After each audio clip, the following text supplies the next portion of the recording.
What it do, what it do. This is the Brothers on Books podcast, where we find great books that will give you real value and actionable steps and have fun in the process. Please reach out to us at brothersonbooks@gmail.com for any book recommendations, or if you would like to be a guest host for a particular book you have in mind. A great review or rating on whichever platform you're listening to this would be greatly appreciated. And lastly, if you can think of any friend, family member, or coworker that might like this episode, please pass it along. For the original episodes, the OGs, please visit brothersonbooks.com. I am Jack Allweil, and with me, as always, is my brother Alex Allweil. Al, how are you doing today? Doing good, Jack. How are you doing? Doing quite well. We got a little bit of a different discussion on our hands today. Thought we'd take this time to discuss how these books are affecting our lives. So, with that, yeah, how would you rate our first? I don't know how many episodes are we in now? 30 episodes? 30 more than that. I think 36, 37 something. I think the last episode that published was 36, and we have a few saved in the queue. So I think we're nearing on 40 episodes recorded. I think this may be 40th when it's published. Is that right? No, I think this will be 38, 37, and then Mark Longo will have on next week for 38 with the options discussion. Okay, I guess I was off then. So we'll call it 40 episodes. So 40 episodes in, how would you say your life has changed, Al? Well, I mean, since we've started this, my life has changed a lot. I've moved. We started the podcast, or we had the idea for starting the podcast during quarantine, I think August of 2020, right? I think that's when we initially had the idea.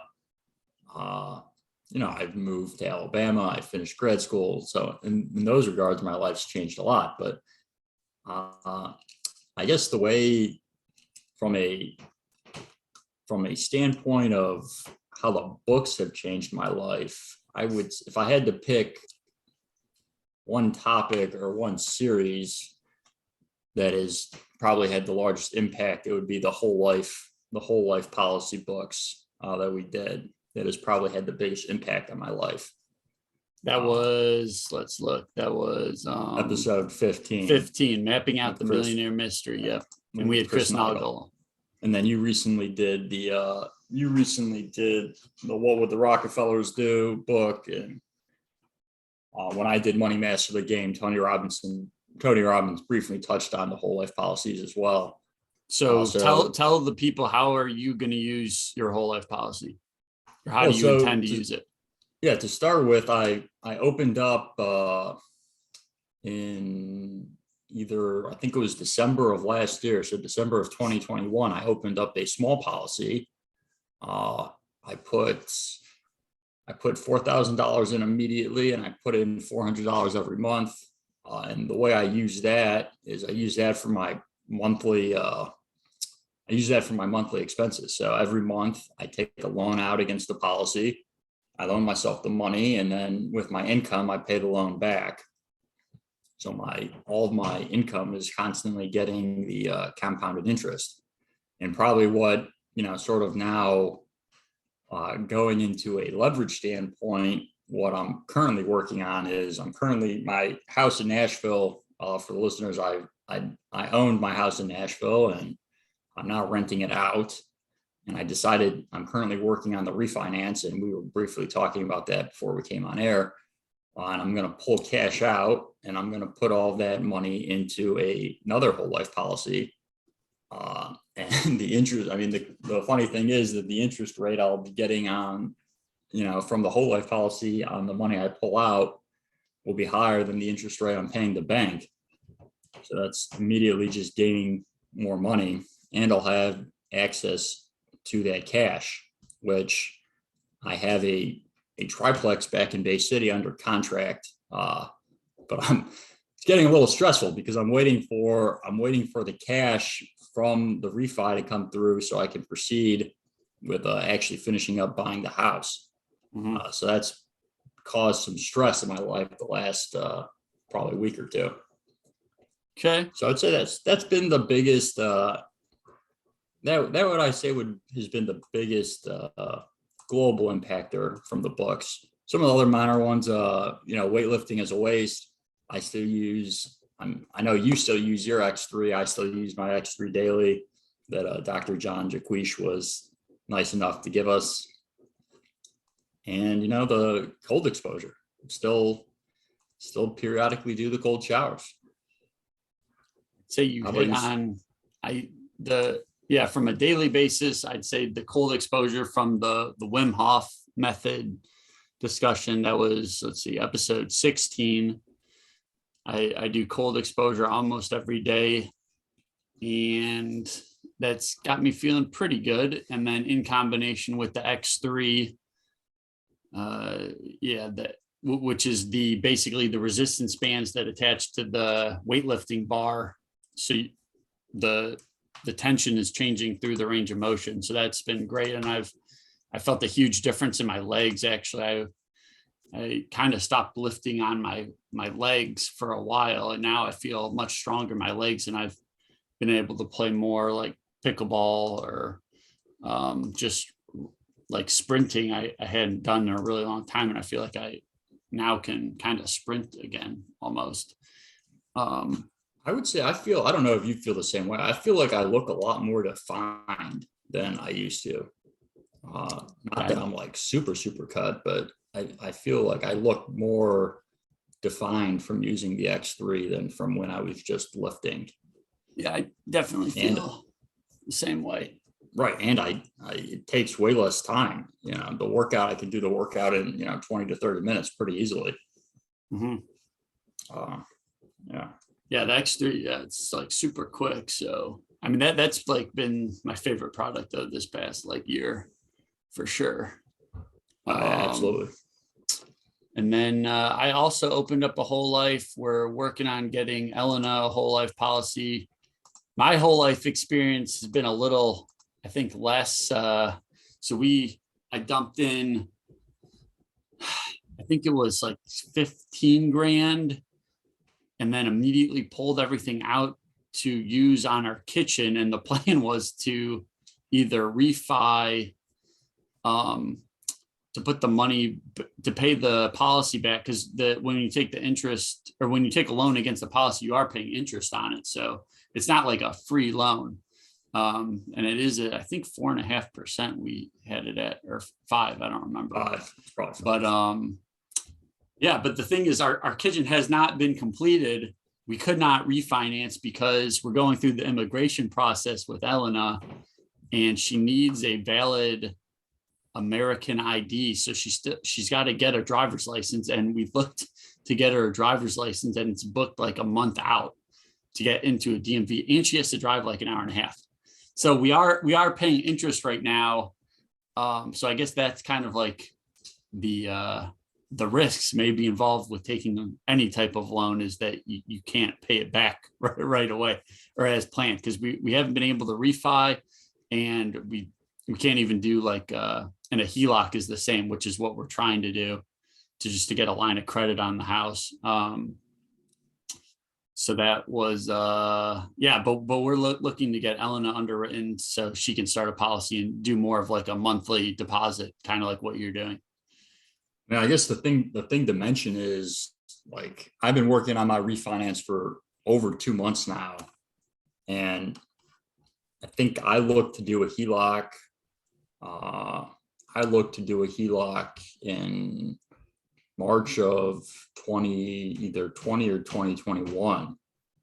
And yeah, it's just a pain. Dealing with these banks is a pain. I mean, the closing costs, I feel like they just, are scams. Yeah. And, when I take my loan out, I get annoyed if it takes more than a week for it to get to me through my direct deposit. Mm-hmm. So, I mean, just the ease with which you can get the money out of these policies is, not something to scoff at. Especially compared to if you're comparing it to, a house, like taking a line of credit from your house. Yeah, definitely. I guess another big thing that I kind of took away. I mean, I had read Cash Flow Quadrant by Robert Kiyosaki, but we ended up reviewing on episode 8, Rich Dad Poor Dad. I think we sort of And did a combination, didn't we? it was, I mean, I guess he talks about a lot of the same stuff, but we didn't read Cash Flow Quadrant. But Rich Dad, like Kiyosaki talks a lot about going on like seminars and taking classes, real estate classes. So I kind of took that to heart, and I wanted to go to 2 seminars. Last year I went to, and I had never done this really. I went to the FinCon in Austin, Texas, where there's a lot of like personal finance, media people. And I just felt like I learned a ton from being around those people. And I ended up, like, there were some classes about podcasting and like getting on other podcasts. And there was this woman, her name was Rachel, I forgot her last name, but she's like Money Honey Rachel. And she did this great class, or like a PowerPoint on how she got on like 100 and some podcasts in a year. And so I was trying to like copy her like method of, she uses this website called Podmatch that just links the hosts with the guests.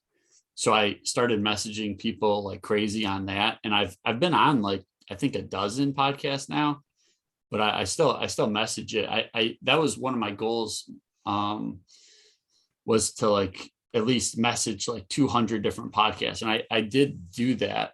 But I've been on like a dozen, I think, so far. So that's been kind of fun to like meet different people and just see how to put yourself out there like that. Yeah, your episodes, I've listened to a couple of your episodes, have been quite good.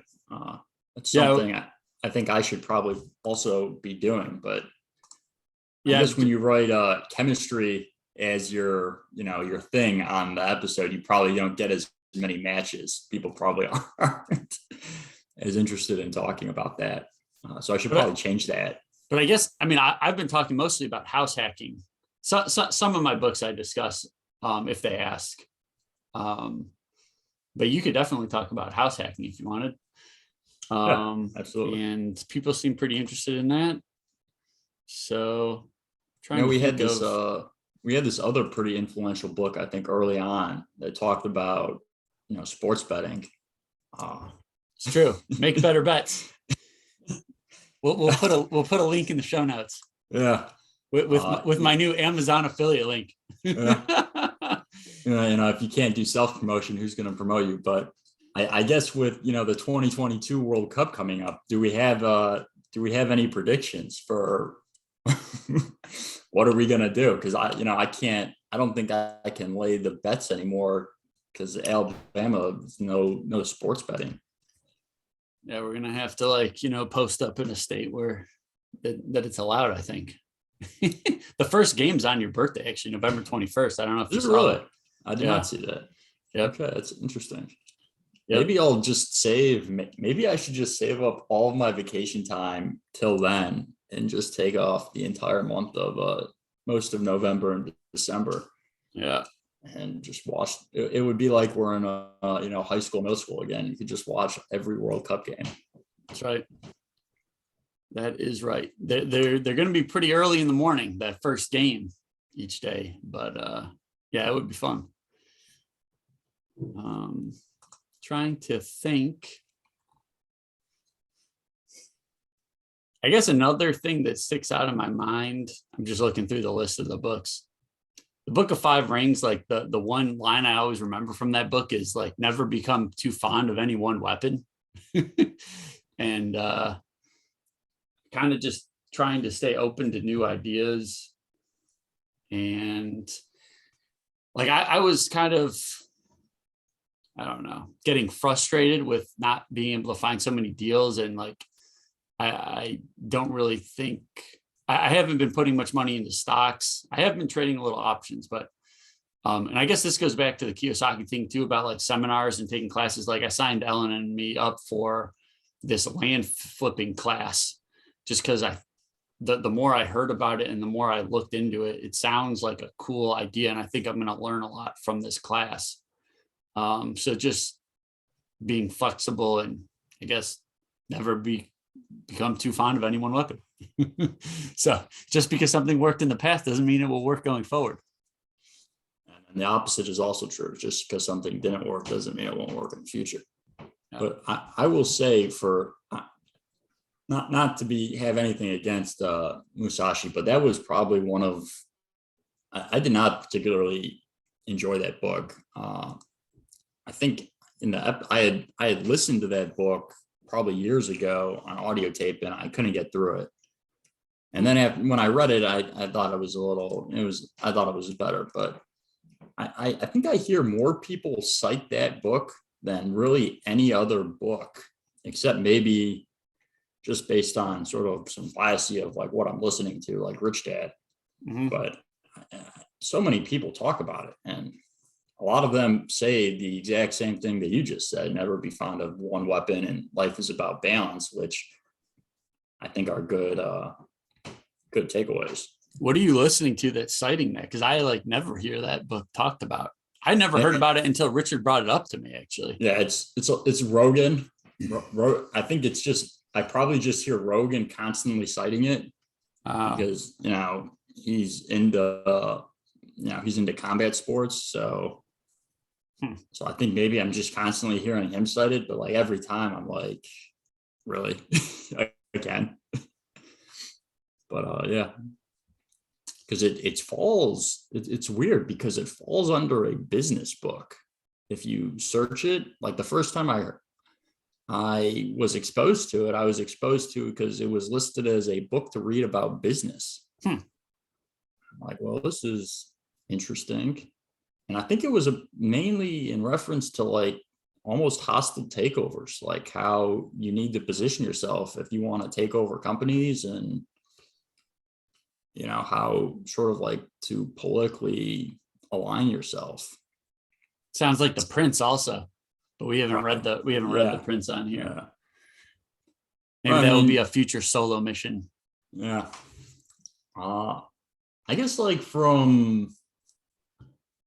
I guess a lot of the books we've read have really sort of changed my views about some maybe social things, like, or even political things. Like The Dictator's Handbook, I thought gave me a much, and in some ways, I think just reaffirmed all of my held beliefs about politicians, that they don't really care about the people that they represent, and they're just sort of out for themselves. Mm-hmm. I don't know. What about you? I mean, I really enjoyed Black Swan. I really enjoy just giving myself a different perspective of how really to look at the world. Yeah, Black Swan was very good. It kind of like re-spurred my curiosity for options. And then I ended up reading the Nigerian Brothers book, Follow the Smart Money. And then I started trading more and more options. But it'll be interesting to contrast that because I was very interested, but maybe my views are a little bit different after talking to Mark Longo, which will be the next episode, on how he would suggest using them. And so I really like learning about the options component. Yeah, I mean, I felt like that was, I would say I felt like that was one of our better interviews with him that will be coming out. Yeah, Mark's a great listen. Yeah, he was very, I mean, you obviously have much more experience and knowledge in that field than me, but I felt like, I felt pretty confident in that I could go do something after listening to him talk. Yeah. Or at least an idea of like what I should be doing. Because the things I had done in the past were the exact same things he said not to do. I was just buying, out of the money calls and hoping for a home run. And I lost everything. Okay. Which is probably why people say they're risky. But yep. So what about let's see.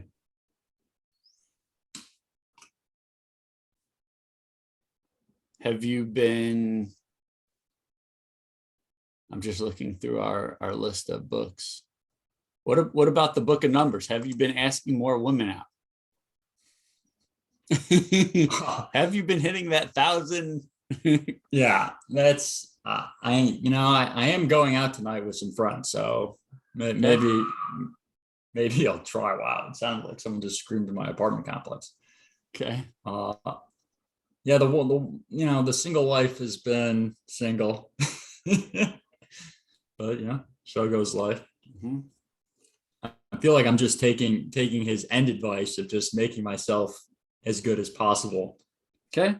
Also, his advice that it seems like people, the farther south you go, at least in this region, the more people want you to love the Jesus.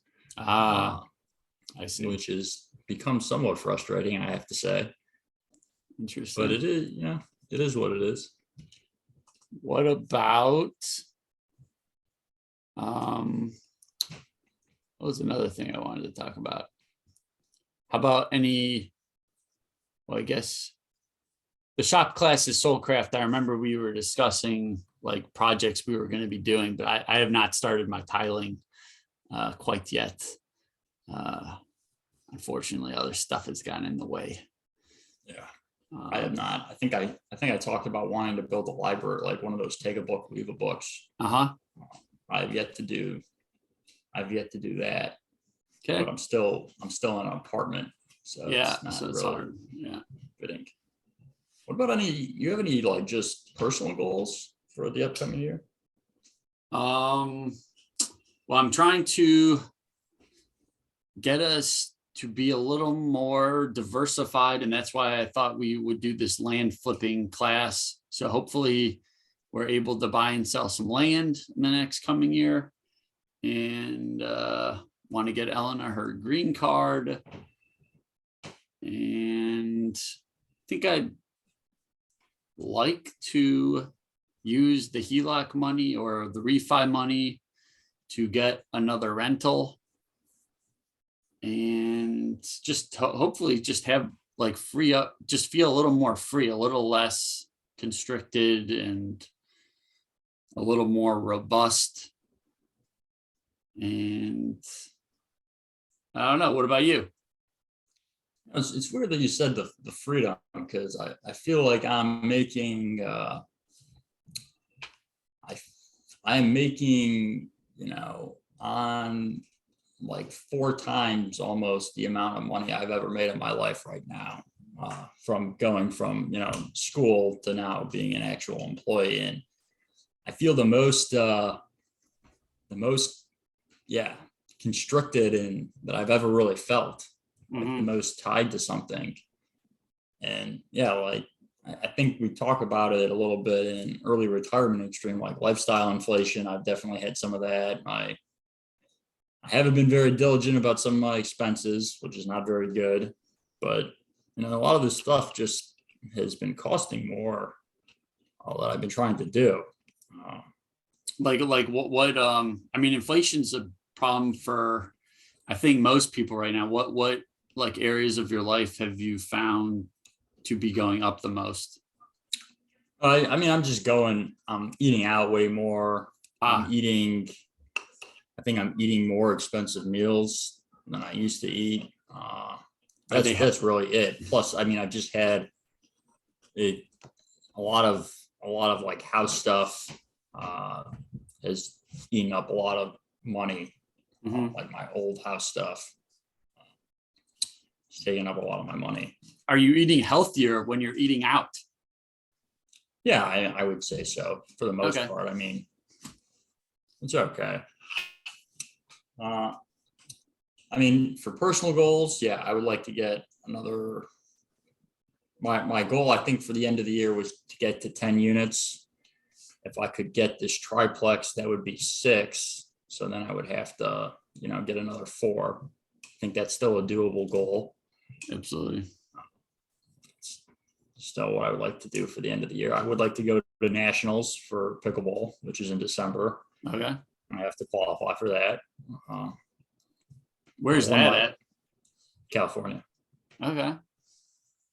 I did win my first 5-0 mixed tournament Nice. about a month ago. I would like to win a 5-0 men's tournament at some point, probably in the next year. Okay. Well, hopefully we win the 4-0 tournament next week.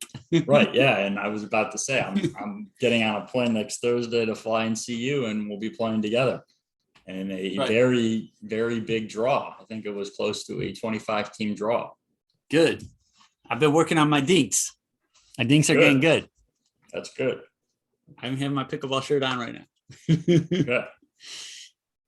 I was going to say, I sort of dropped the ball on this. I meant to go get shirts for us made, but I don't know if I'll be able to.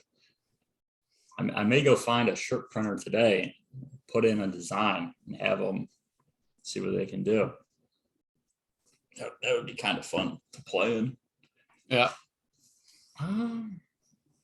Yeah, I would say those are my, I think I would like to, sort of like you, I think I would like to be on more podcasts and get things moving more. Yeah, maybe we could like make a couple bucks with our podcast. That would be cool. That would be, yeah.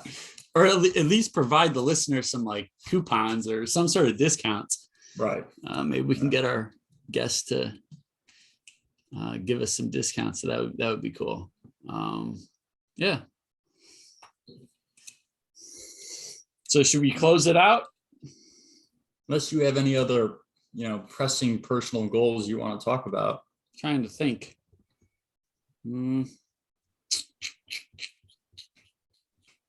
Have you? Well, here's a question. So our most downloaded episode in 2021 was actually the Bitcoin episode with Nick Bhatia, followed by Godmother Sharon's episode, Black Flags, Blue Waters. But great episode. So the Bitcoin episode, have you still been putting money towards Bitcoin, or how have you like kind of changed your views on that at all? Or so I still put I will say this, I still put $500 a month towards Bitcoin. Nice.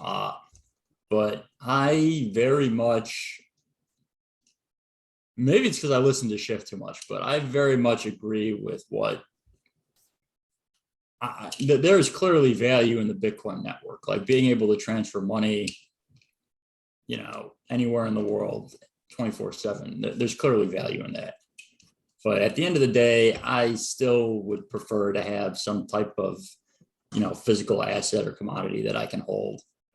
That, isn't truly dependent on someone else just believing it has value. So I guess what I'm saying is, like, when I put money into Bitcoin, for the most part, I put money into Bitcoin because I believe other people are going to put money into Bitcoin and that the price is going to go up. I guess that's what I would say. What about you? Well, I had been putting about 1,000 per month, and because I surrendered some money from my old 401k, I ended up having to come up with like 10 grand for taxes. So I actually ended up selling a little bit of my Bitcoin after having not sold any in like a year and a half and just had been buying. So I sold the first time in over a year recently to pay for some taxes, which is ironically gonna set off another capital taxes. Gain. Yeah.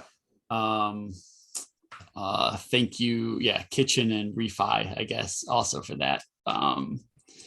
But I've kind of been perhaps, I guess, toning down because if they start printing a lot, or if they keep pushing the rates up and that causes some sort of crash, I would expect there to be kind of like another liquidity crunch like there was at the beginning of COVID.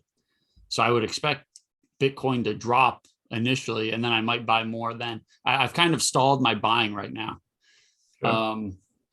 And I'm putting my energy more towards like this land flipping stuff, because we spend money on like having to mail out letters and trying to purchase land, but it's like not huge dollar amounts. So it's kind of like Burr on a small scale is what this land flipping thing is. And I think I'll have some more control. So, because it seems like a good system. So we're going to try it out. And if it doesn't work, it doesn't work, but I want to give it a go. So I have slightly paused my purchasing of Bitcoin for now.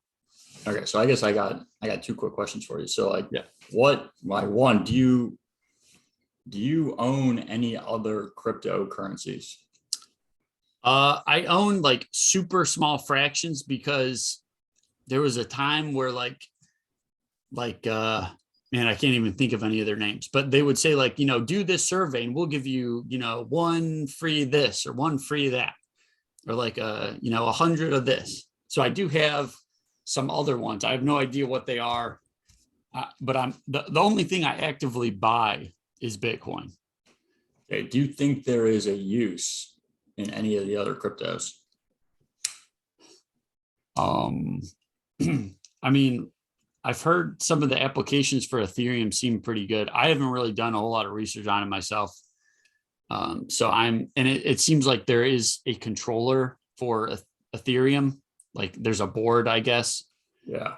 So that's kind of I could see people buying that. It sounds like it might be useful. I just don't know a lot about it. So I've kind of steered clear of it. I've spent way more time reading and listening on Bitcoin. So that's kind of why I feel comfortable taking that risk and putting it towards Bitcoin right now.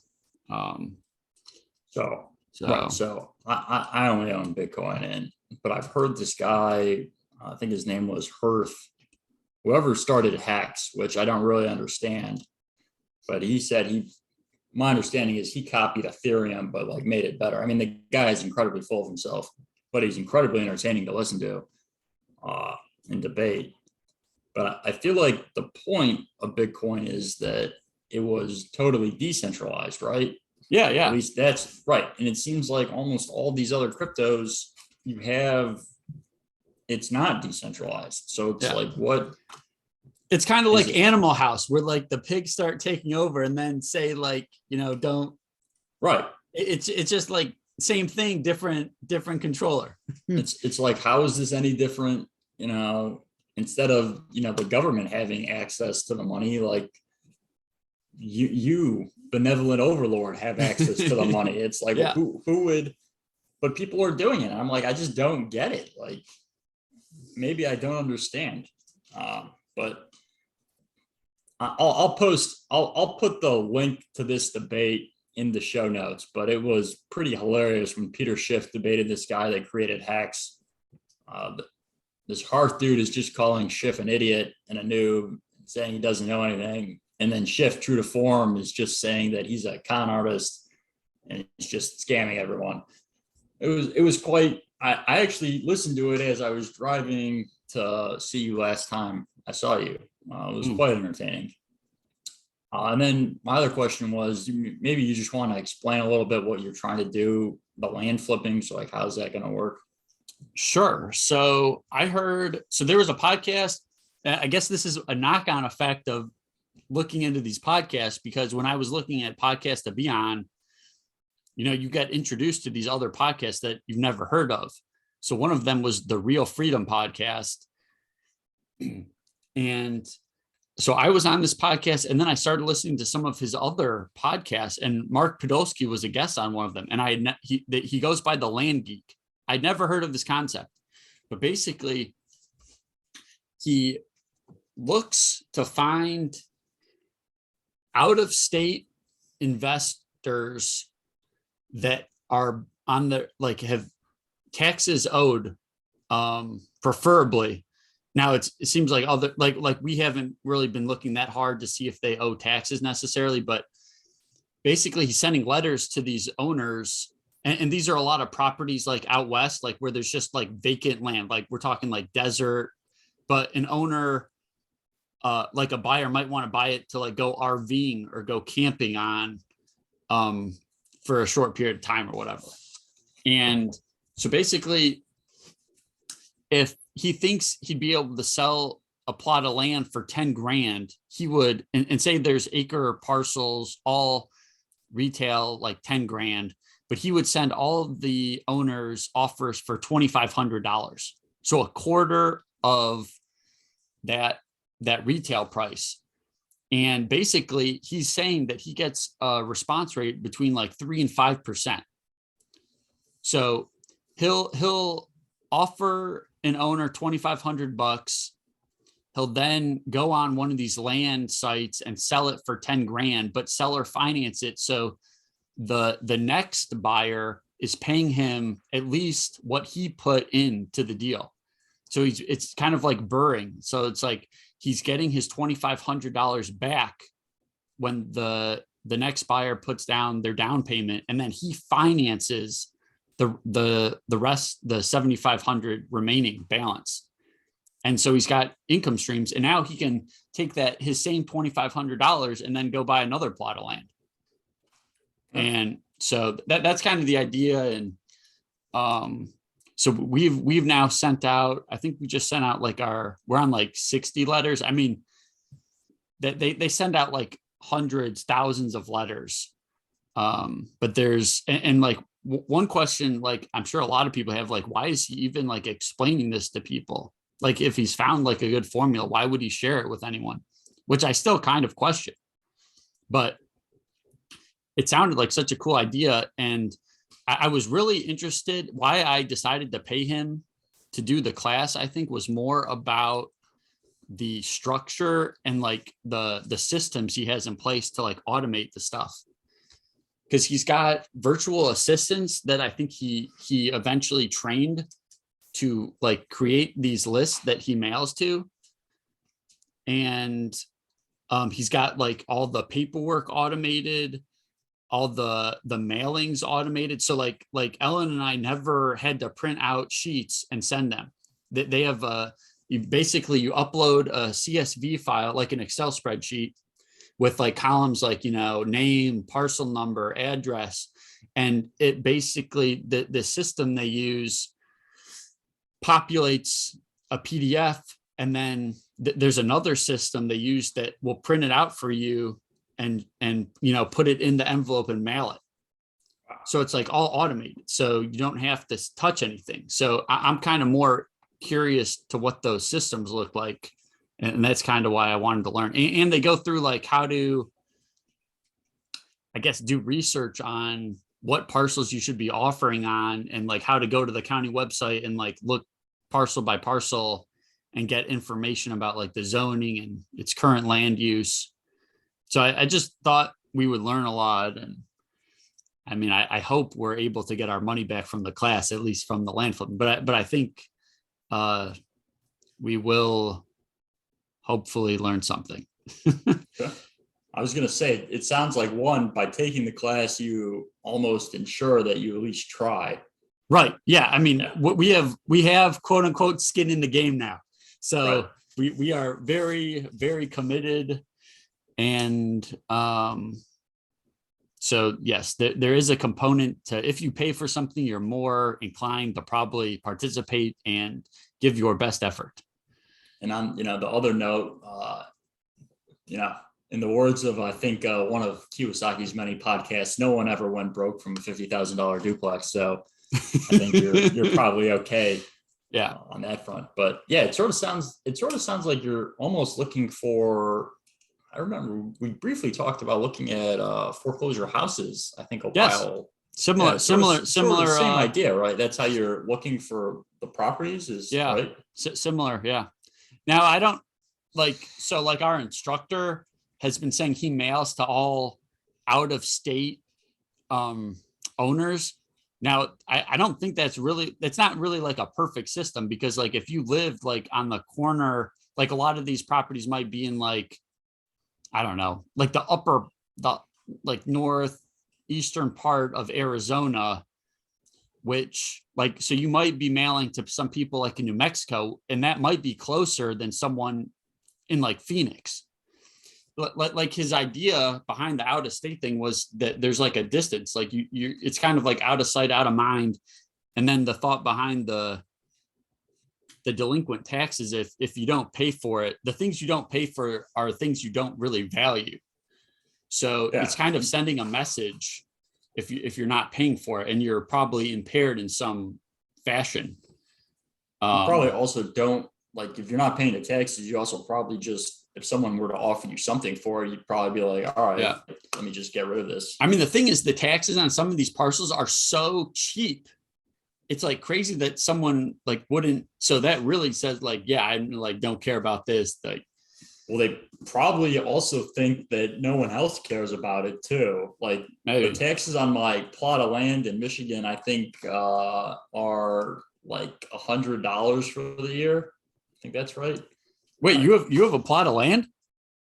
Yeah. So when I bought my duplex, I got the plot of land next to it. I actually have the tax stub right here. Let me look up what my winter taxes were. That's interesting. Yeah, my winter taxes for my plot of land were $10. Uh-huh. So I'm guessing my summer taxes were about, probably the summer taxes are a lot more. So I'm guessing my summer taxes were like $40. Okay. So my yearly taxes for my plot of land were $50. Someone has offered to buy that from me. Just the plot. Yeah. How much are they off? How much have they offered for it? They didn't really give me a number. They just called me and said, we're interested in buying it. I mean, people call me I don't know if you get called about your house in Charlotte, but I get called about my house in Nashville probably on the weekly, people offering to buy it. I've taken the approach of just telling them I want $500,000, which is a ridiculous amount of money. I mean, for that house, but no one, yeah. And then they don't call me anymore. That's how I've approached it. Okay. I forgot that duplex you had that separate lot. So have you thought about building on that at all? Oh, I have. And actually, when people talk to me about buying the duplex, I bring that up to them. But currently I don't think, a new build on that plot of land is in my, ability. I heard people are renting out plots of land to go camping. So you could just pitch a tent, give them some marshmallows and some firewood, and call it good. Well, that's a good idea, actually. Maybe when I'm back in Michigan next month, maybe I'll go, spruce up the land. Yeah, maybe just a pop-up trailer or something. I don't know. Yeah. Or I'll just put an RV there, Airbnb it. Voila. Get that cash flow going. Yeah, cash flow. I mean, Gaiman talked about renting out an RV on one of his episodes. He said he was paying like $100 a night to rent out an RV. Really? And then he did the cash on. He's like, yeah, look at this guy. This RV costs like 25 grand, and I'm paying him like $700 for the week. What's that? What's that cash on cash return? And it was Dang. Yeah. Dang. I looked into buying an RV at one point, putting it in my driveway, me staying there, and then renting out another room in my house. But mom and dad didn't think the neighbors would be too happy about that. Yeah, probably not. I remember thinking about when I was in Nashville, we're buying an RV and just renting out a parking space. My first year there. My girlfriend at the time was not happy with that idea either. Yeah. Yeah. It's funny how that happens. Mm-hmm. Yeah. So, any other thoughts about our book so far? I guess. Oh, here's a question. Did you sign up for any meetups for chess? No, I did not. But I have been playing. I have been playing chess frequently on my phone. Okay, chess with friends or something else? So I've now played. Hold up, let me look at what the app is. It's just called chess.com. Oh, okay. I play. You should download it so I can play you. It works a lot better than chess with friends. Mm-hmm. I play every once in a while with one of the guys that I play men's doubles with. Him and I will play probably once a week. And I just play on the internet a bit. But I guess, well, we'll be doing our book draft soon, correct? Yeah, so next week will be the Mark Longo episode discussing some of the things from Dynamic Hedging, the Nassim Taleb book. Then the week after that, we will have our book draft where we have, I think, some books that are already set, but we're going to pick 3 each, right? Yeah. And then, we'll have a clear picture of our next 6 big books. Right. And well, we should state that we'll be having our first returning guest, I think, coming up. True, back by popular demand. Right. The people have spoken. Godmother Sharon is coming back. Yep. Yep. So, yeah. So you wanna take us out? Yeah, I can take us out. So please reach out to us at brothersonbooks@gmail.com for any book recommendations, or if you would like to be a guest host for a particular book you have in mind. A great review or rating on whichever platform you're listening to would be greatly appreciated. And lastly, if you can think of any friend, family member, or coworker that might like this episode, please pass it along. I'm Alex Allwile, and with me as always is Jack Allwile. It's been a great episode, Jack. It was good talking to you. Yep. Great as always. Hopefully some people got some ideas out of this episode, and you might want to go back and read some of those books we discussed. Yeah, it's been fun.